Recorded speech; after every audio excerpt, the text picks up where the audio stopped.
আসসালামু আলাইকুম বন্ধুরা, আজকে আবারও একটা রান্নার রেসিপি নিয়ে আপনাদের সামনে চলে এসেছি। তো বন্ধুরা, কাছে দূরে দেশ বিদেশে যে যেখান থেকে আমার এই ভিডিওটা দেখছেন, সবাইকে আমার তরফ থেকে অনেক অনেক ভালোবাসা, অভিনন্দন।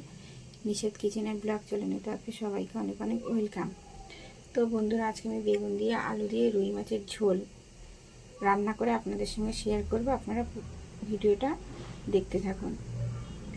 তো বন্ধুরা, আমি যে ঘরোয়া রান্না করি, প্রতিদিনের যে ঘরোয়া রান্না, তার মধ্যে একটা করে রান্নার রেসিপি আপনাদের সঙ্গে শেয়ার করি। আশা করি আপনারা আমার ভিডিওটা দেখবেন, আমার পাশে থাকবেন, আমার সঙ্গে থাকবেন, আমাকে সাপোর্ট করবেন। তো আপনারা পুরো ভিডিওটা দেখতে থাকুন। এখানে বেগুন, আলু, টমেটো আর এখানে রুই মাছ। তো এদিকে আমি কড়াটা বসিয়ে দিয়েছি, কড়াটা গরম হয়ে গেছে। এবার সর্ষের তেল দিয়ে দেবো।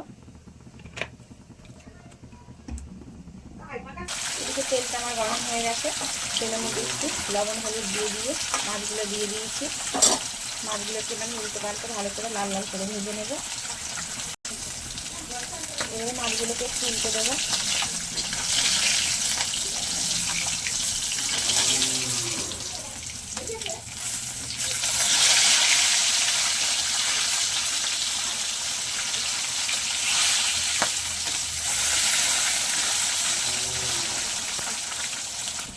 মাছগুলো আমার ভাজা হয়ে গেছে, এবারে তুলে নেব। বাকি মাছগুলোকে আমি একরকমভাবে ভেজে নেব। এই মাছগুলো আমার ভাজা হয়ে গেছে, এবার আমি তুলে নেব। মাছগুলো তুলে নিয়ে এই মাছ ভাজা তেলের মধ্যে আমি দিয়ে দিয়েছি আলু। আলুর মধ্যে একটু লবণ আর একটু হলুদ দিয়েছি। আলুগুলোকে আমি একটু লাল লাল করে ভেজে নেব।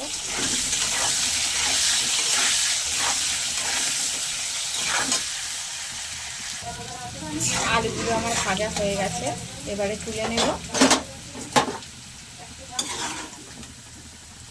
আলুগুলোকে আমি তুলে নিয়ে আবারও ওই তেলের মধ্যে দিয়ে দিলাম বেগুন। বেগুনগুলোকে আমি একটু ভেজে নেব। দিয়ে দিলাম অল্প একটু হলুদ আর অল্প একটু লবণ দিয়ে আমি একটু বেগুনগুলোকে খুব বেশি ভাজা ভাজা করবো না, অল্প একটু তেলের মধ্যে নাড়াচাড়া করে নেব। বেগুনগুলো আমার ভাজা ভাজা করা হয়ে গেছে, এবার আমি বেগুনগুলোকে তুলে নেব। উঠে পড়ো তুমি। তো বেগুন ভাজাটা তুলে নিয়ে আমি আবার একটু কড়াই তেল দিয়ে দিয়েছি। তেলটা আমার গরম হয়ে গেছে, এবার ফোড়নে দিয়ে দেবো শুকনো লঙ্কা আর অল্প করে একটু গোটা জিরে। তো ফোড়নটা আমার হয়ে গেছে, এবারে দিয়ে দেবো পেঁয়াজ কুচি। পেঁয়াজ কুচি আর লঙ্কা কুচি একসঙ্গে দিয়ে দিলাম। পেঁয়াজটাকে আমি একটু নাড়াচাড়া করে নেব। পেঁয়াজটাকে আমি একটু নাড়াচাড়া করে নিলাম। এবার দিয়ে দেবো আদা রসুন বাটা। আদা রসুন বাটা আর পেঁয়াজটা আর একটু নাড়াচাড়া করে নেব। এবারে দিয়ে দেবো কিছু গুঁড়ো মশলা, হলুদ গুঁড়ো, সানরাইজের লঙ্কার গুঁড়ো, জিরে গুঁড়ো, ধনে গুঁড়ো, কালারের জন্য দিয়ে দেবো একটি কাশ্মীরি লঙ্কার গুঁড়ো, দিয়ে দেবো অল্প করে একটু জল। এবার আমি মশলাটাকে ভালো করে কষিয়ে নেব।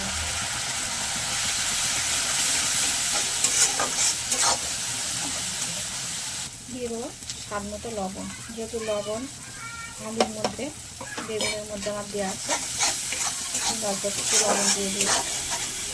মশলাটা আমার খুব ভালো করে কষানো হয়ে গেছে, মশলা থেকে তেল ছেড়ে দিয়েছে। এবারে দিয়ে দেবো ভেজে রাখা আলু। আলুটা মশলার সঙ্গে খুব ভালো করে মিশিয়ে নেব।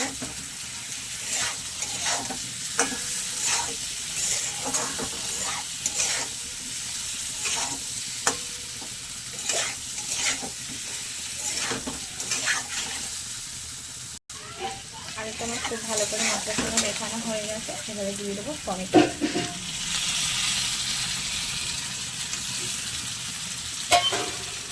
টমেটো আর আলু আরেকটু নাড়াচাড়া করে নেব। দিয়ে দেবো পরিমাণ মতো জল।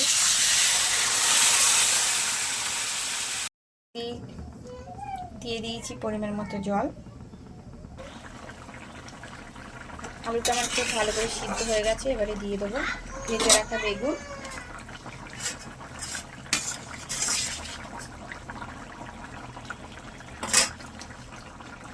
করে দিয়ে দেবো ভেজে রাখা মাছগুলো একে একে দিয়ে দেবো।